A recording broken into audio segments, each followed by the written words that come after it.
Single dad woke up to find the CEO wearing his shirt. Her words left him speechless. The morning sunlight cut through the thin curtains like a blade of gold, landing directly across the tired eyes of single dad Arvin Hale. But the sight that made his heart stop wasn't the brightness of the day. It was the woman standing in his tiny kitchen, barefoot, calm, and wearing his shirt as though it belonged to her. Her long dark hair fell over the soft fabric, the sleeves rolled up, her expression unreadable as she poured herself a glass of water. This woman wasn't just anyone. She was Mara Elridge, the CEO of the billion-dollar corporation he worked for as a low-paid delivery handler. A woman who never appeared anywhere without an entourage, polished heels, or the careful distance success often forced people to keep.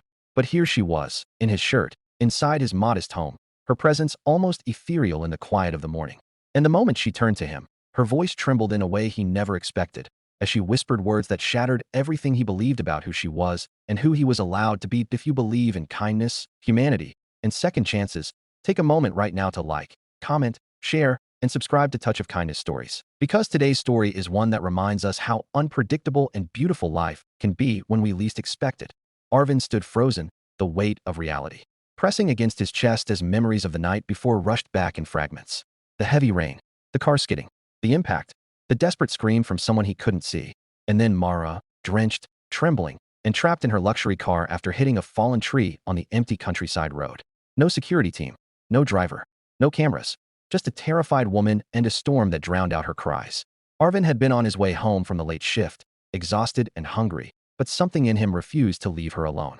He carried her out, wrapped her in his flannel shirt to keep her warm, and brought her home because the storm had knocked out power everywhere except his tiny block. But what puzzled him was not the rescue. What puzzled him was why she stayed. A powerful CEO could have easily arranged for help. Yet she chose to remain in his modest home where the fans hummed. The walls needed new paint, and his son's schoolbooks lay scattered on the table like a story of struggle written across surfaces she wasn't meant to see. That he tried to speak, but his throat felt thick with embarrassment because she was seeing his life naked. No fancy car, no expensive furniture, no signs of comfort. That Mara's presence in his home made the entire room feel smaller. Arvin, who had spent years holding his world together for his 8-year-old son Kieran, felt exposed in a way that frightened him. He worked double shifts to afford rent, skipped meals so his son wouldn't have to, and patched his shoes 3 times before buying new ones. He never complained, but life had carved exhaustion into the lines of his face and placed humility in the way he carried himself. But Mara did not carry the look of a CEO now. There was something soft in her eyes, something fragile, almost as though she had stepped out of her perfect glass tower and discovered she was human after all. The silence between them carried the weight of 2 separate worlds colliding in a space that barely held one. That Arvin quietly stepped toward the kitchen to check the kettle, pretending to be calm even though his pulse raced. The morning sun painted the room in shades of honesty, revealing the cracks in the walls, the mismatched furniture, the stack of unpaid bills he had carelessly pushed under a bowl, and the child-sized socks drying near the window. He expected judgment, maybe pity. What he didn't expect was the way Mara looked around with an expression that felt like awe, as if she hadn't been inside a home filled with real memories in a long time. She finally whispered that he had saved her life. But Arvin simply nodded, uncomfortable with praise, because in his mind, helping someone in need didn't make him special, it made him human.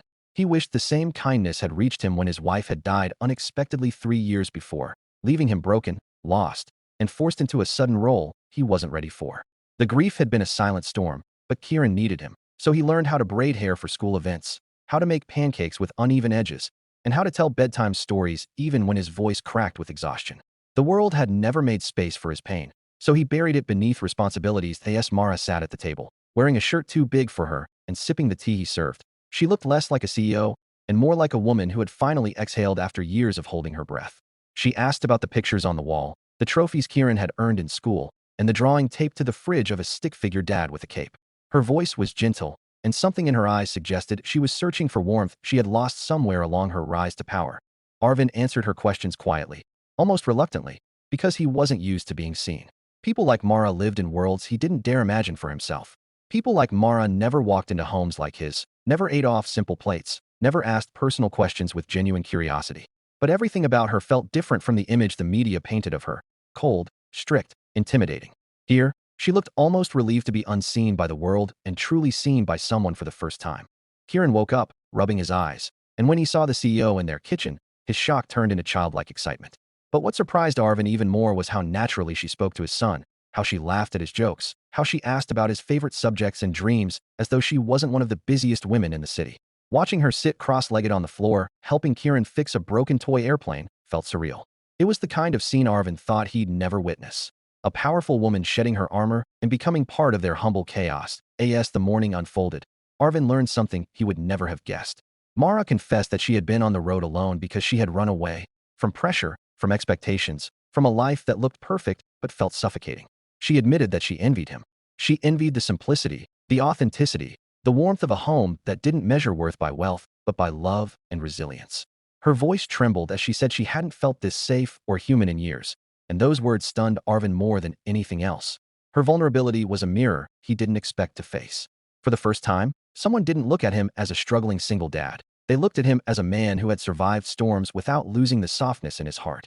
He wasn't prepared for that kind of recognition. When her driver finally arrived, she hesitated at the door.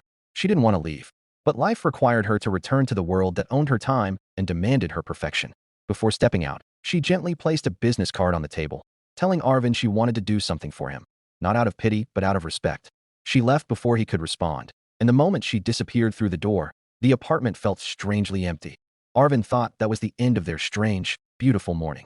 But life had other plans. 3 days later, he received a call from her office requesting he come in for a meeting. His heart raced with fear. Had he done something wrong? Was she reconsidering how everything unfolded?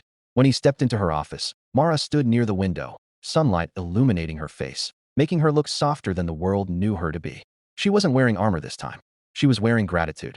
She had reviewed his employment file and discovered he was working far more than his contracted hours just to survive. She learned he had turned down promotions because he didn't have anyone to take care of Kieran after school. She learned how many nights he skipped meals, all hidden behind his quiet work ethic and humble manner. And with a voice steady and sincere, she told him she couldn't change her past, but she wanted to change his future. She offered him a promotion he never expected, a position that would double his salary, give him flexible hours, and allow him to be the father he always tried to be. The world blurred for a moment as Arvin tried to process the reality unfolding before him. Her final words sealed the moment in his heart. She told him he had saved more than her life. He had reminded her what life was supposed to feel like. If this story touched your heart or reminded you that kindness still exists in this world, please like, comment, share, and subscribe to Touch of Kindness Stories. Your support helps us bring more real, emotional stories to life. Now, before we end, here is a special request. Please comment at least one line about what lesson you learned from this story.